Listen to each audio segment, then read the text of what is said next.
खटीमापुर गांव में मीरा अपने पति रोहन के साथ रहती थी। एक दिन काफी रात हो जाने पर भी रोहन घर नहीं लौटा।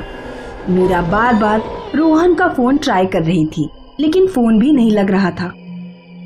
मीरा परेशान होकर पड़ोस वाली शांति के घर जाती है। शांति दीदी, मेरे पति अभी तक घर नहीं लौटे हैं, ना ही उनका फोन लग रहा है। क्या तुम्हारे पति मनोहर अस्पताल वाले रोड से लौटते हैं? हाँ, क्या हुआ? जल्दी चलो, मैं भी गाड़ी निकालती हूँ। लेकिन हुआ क्या? अस्पताल वाले उस रोड पर रात में एक आत्मा भटकती है। ऐसा सुनते हैं कि वो आत्मा लोगों का दिल निकाल लेती है। शांति और मीरा कार से राम मनोहर अस्पताल वाले रोड की तरफ निकलते हैं। उधर रोहन के अस्पताल वाले रोड पर कार खराब होती है। ये रोड कितना सुनसान है, किससे हेल्प मांगूं? फोन में बैटरी भी खत्म हो चुकी है। तभी आत्मा रोहन के सामने आती है। तेरी गाड़ी मैंने खराब की है, अब मैं तेरा दिल निकालूंगी। रोहन डर से बेहोश हो जाता है। आत्मा रोहन के सीने में हाथ डालकर रोहन का दिल निकालने ही वाली होती है कि तभी मीरा और शांति कार से वहां पहुंच जाते हैं। शांति चुड़ैल पर गंगा जल छिड़क देती है। आ जा रही हूँ, लेकिन जैसे ही मौका मिलेगा वापस आऊंगी। ऐसा कहकर आत्मा वहां से चली जाती है। मीरा रोहन के मुंह पर पानी के छींटे मारती है। रोहन को होश आ जाता है। तीनों लोग घर पहुंचते हैं। दीदी, वो आत्मा लोगों का दिल क्यों निकालती है? 8 साल पहले की बात है। मनोहर अस्पताल वाले रोड पर एक नवविवाहित जोड़े का एक्सीडेंट हो गया था। लड़की किसी तरह लड़के को अस्पताल लेकर पहुंची। लड़का जिंदा था, लेकिन डॉक्टर्स ने चालाकी कर ली। डॉक्टर्स ने लड़के को मृत घोषित कर दिया और लड़के का दिल निकालकर अंग तस्करों को बेच दिया। लड़की ने अस्पताल वालों पर केस किया, लेकिन केस हार गई। अपने पति को खोने और न्याय न मिल पाने के कारण लड़की ने आत्महत्या कर ली। तब से उसकी आत्मा उस अस्पताल वाले रोड पर भटकती है। वो अस्पताल की 2 डॉक्टर्स को मार चुकी है, 3 अभी बाकी हैं। उन तीनों ने अपने घर पर तांत्रिकों का पहरा लगवा रखा है। अब जो भी उस अस्पताल वाली रोड पर फंस जाता है, आत्मा उसका दिल निकाल लेती है। चलो, बहुत रात हो गई है, अब मैं सोने जा रही हूँ। शांति अपने घर सोने चली जाती है। मीरा और रोहन अपने घर आकर सो जाते हैं। कुछ घंटों बाद मीरा अचानक से उठ जाती है और अजीब अजीब हरकतें करने लगती है।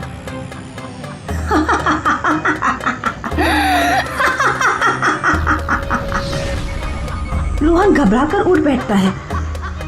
मीरा, मीरा ये क्या कर रही हो? क्या हो गया है तुम्हें?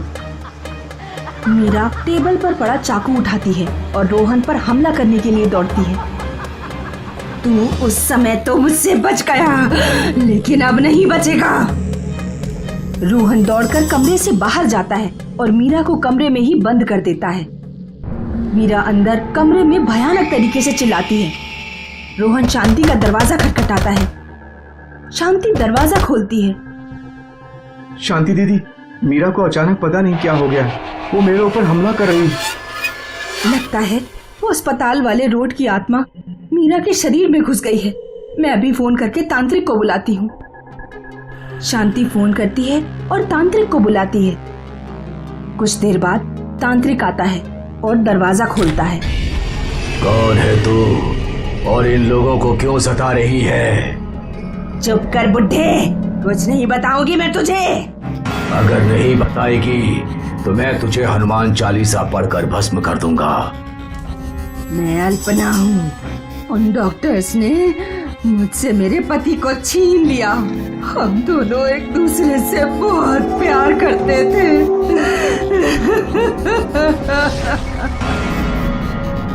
मैं तुम्हारा दर्द समझ सकता हूँ, तुम बस मुझे एक मौका दो।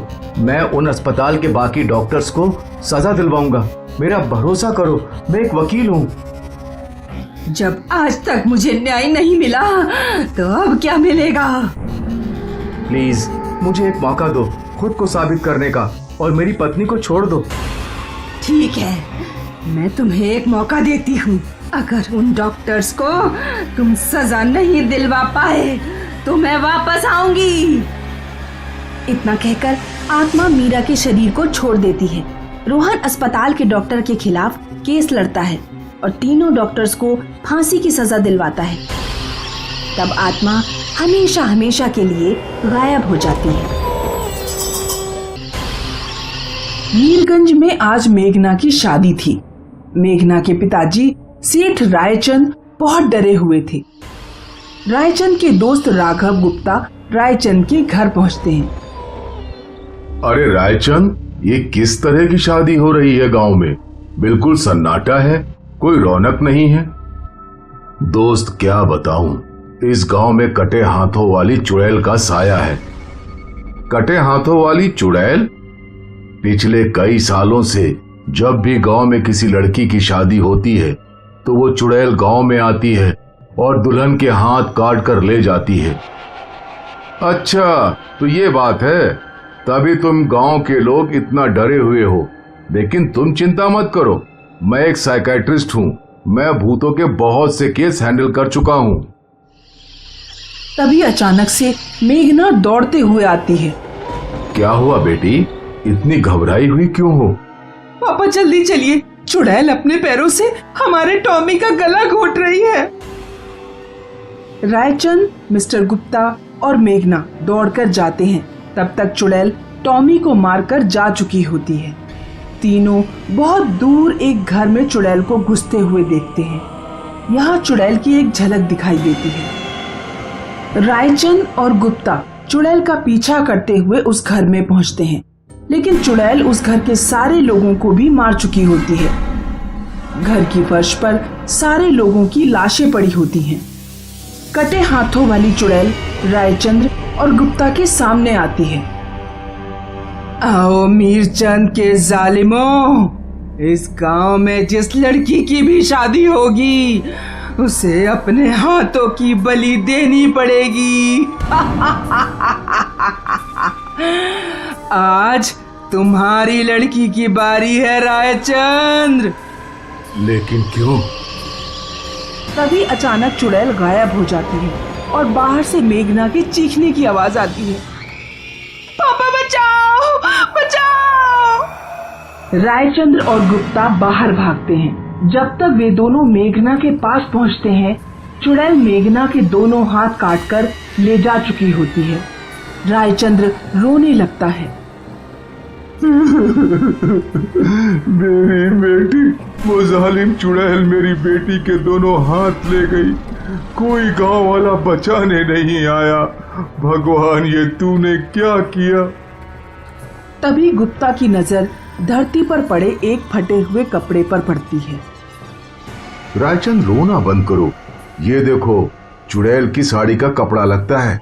ये किसी चीज से फंसकर फट गया है।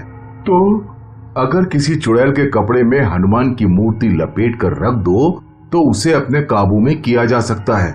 तुम अपने घर से एक हनुमान की छोटी मूर्ति ले आओ, हो सकता है तुम्हारी बेटी के हाथ वापस मिल जाए।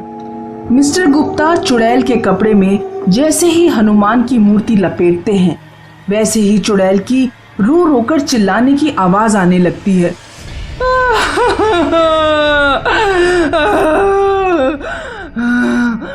उस कपड़े से मूर्ति बाहर निकालो। मैं मूर्ति तभी बाहर निकालूंगा जब तुम मेरे प्रश्नों का उत्तर दोगी। क्या पूछना चाहता है? तू उन लड़कियों के हाथ क्यों काटती है जिनकी शादी होने वाली होती है? बहुत साल पहले की बात है। मेरे पिता इस गांव के जमींदार का कर्ज नहीं उतार पाए थे, तो जमींदार ने बदले में मेरी शादी वाले दिन ही मेरे पिता को मार दिया और मेरे दोनों हाथ काट दिए। किसी गांव वाले ने ना मुझे बचाया और ना मेरे पिता को। हाथ कटने पर मैंने आत्महत्या कर ली। तब से मैं इस गांव के लोगों से बदला ले रही हूँ। तुम्हारे साथ जो भी हुआ हमें उसका बहुत अफसोस है। हम गांव वाले उस जमींदार को फांसी की सजा दिलवाएंगे, लेकिन तुम इन निर्दोष लोगों को सताना बंद करो। किसी ने तुम्हारे साथ गलत किया तो क्या तुम भी दूसरों के साथ गलत करोगी? इस तरह तो यह दुनिया नरक बन जाएगी। गुप्ता की बात सुनकर चुड़ैल थोड़ी नर्म पड़ जाती है। मैं सभी गांव वालों की तरफ से माफी मांगता हूँ, मेरी बेटी के हाथ लौटा दो। चुड़ैल रायचंद्र की बेटी के कटे हुए हाथ ठीक कर देती है। गांव वाले मिलकर गांव के जमींदार को फांसी की सजा दिलवाते हैं। फिर चुड़ैल हमेशा के लिए गांव छोड़कर चली जाती है।